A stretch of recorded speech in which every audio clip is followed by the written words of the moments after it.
चिंकू और पिंकू भूख के मारे बिलख रहे थे। मम्मा, भूख लगी है। क्या कुछ खाने को मिलेगा मम्मा?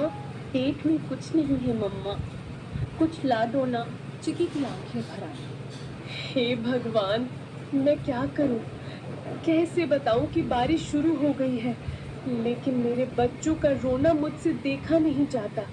भीगूंगी, गिरूंगी, चाहे जो हो, लेकिन इन्हें भूखा नहीं देख सकती।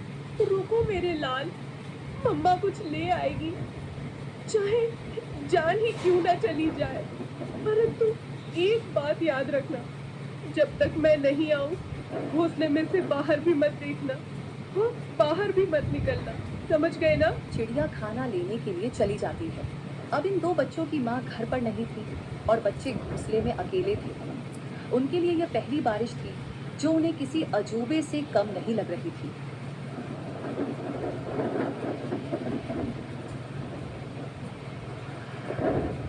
चिंकू बार बार गर्दन बाहर निकालकर देख रहा था। चिंकू की हल्की खांसी सुनाई दी। मम्मा, मुझे भी कुछ अजीब लग रहा है, सर भारी है। नहीं, अब तू भी? ये क्या हो रहा है मेरे बच्चों को? हे भगवान, मैंने कौन सा पाप किया? भूख मिटाने चली तो बारिश आई, बारिश में निकली तो शिकारी आए, और शिकारी से बचकर आई तो अब ये बुखार। क्या मेरी ममता की परीक्षा ले रहे हो तुम? पिंकू और चिंकू दोनों अब मम्मा के पंखों के बीच पड़े कराह रहे थे। चिकी का मन टूटा हुआ था, लेकिन आंखों में अब भी एक जिद थी। नहीं, मैं हार नहीं मानूंगी। मैं माँ हूँ, और माँ कभी घोंसले में बैठकर अपने बच्चों को यूं मरता नहीं देख सकती। अगर इनको बचाना है तो मुझे लड़ना होगा, बीमारी से भी, अकेलेपन से भी, और इस जंगल की बेरहमी से भी। लेकिन उसके मन में एक सवाल लगातार घूमता रहा। क्या ये कल सुबह मेरी गोद में होंगे?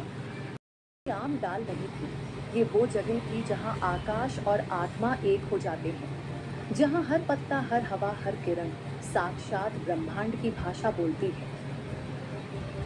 चिकी वहां पहुंची, कांपती, थकी हुई, लेकिन जिंदा उम्मीद से भरी हुई।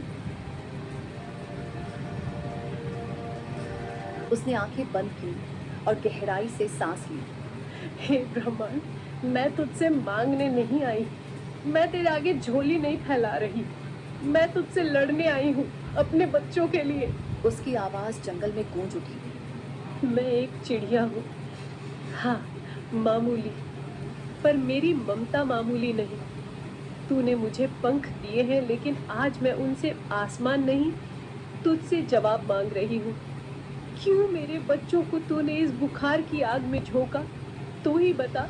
उसने आकाश की ओर देखा। उसका शरीर कांप रहा था, लेकिन उसकी आवाज पत्थर तोड़ देने वाली थी। तू सब देखता है ना, तो देख, देख मेरे बच्चों की तड़प। अगर तेरे नियमों में न्याय बाकी है, अगर इस जंगल में जीवन के लिए कोई जगह है, तो मेरे बच्चों को लौटा दे। कितना दर्द था उस माँ की आंखों में। टुनी की आंखें भर आई। टोनी बोला, तू समझ रही है ना बहन, ये बारिश सिर्फ पानी नहीं लाती है, उसके आंसू रुक ही नहीं रहे थे। अपने बचे हुए एक बच्चे को उसने पंखों में दबा लिया और फिर चुपचाप बैठ गई, जैसे दुनिया ही खत्म हो गई हो उसकी। मैं बता नहीं सकता कितना दर्द था उस माँ की आंखों में। टुनी की आंखें भर आई। टोनी बोला, तू समझ रही है ना बहन, ये बारिश सिर्फ पानी नहीं लाती है, भूख से तड़पते शिकारी भी लाती है। जल्दी निकल, पेड़ों की आड़ लेकर जा, मत रुक अब। चिकी चिड़िया उड़ती है और अपने घर की ओर जाती है। बारिश चल रही थी, लेकिन अंधेरा गहरा था और ठंडी हवा अब भी तीर की तरह चल रही थी। बस कुछ ही दूर और, चिंकू पिंकू मेरा इंतजार कर रहे होंगे। तभी सामने से दो काली परछाई आई। ओए चिड़िया रानी, कहाँ चली?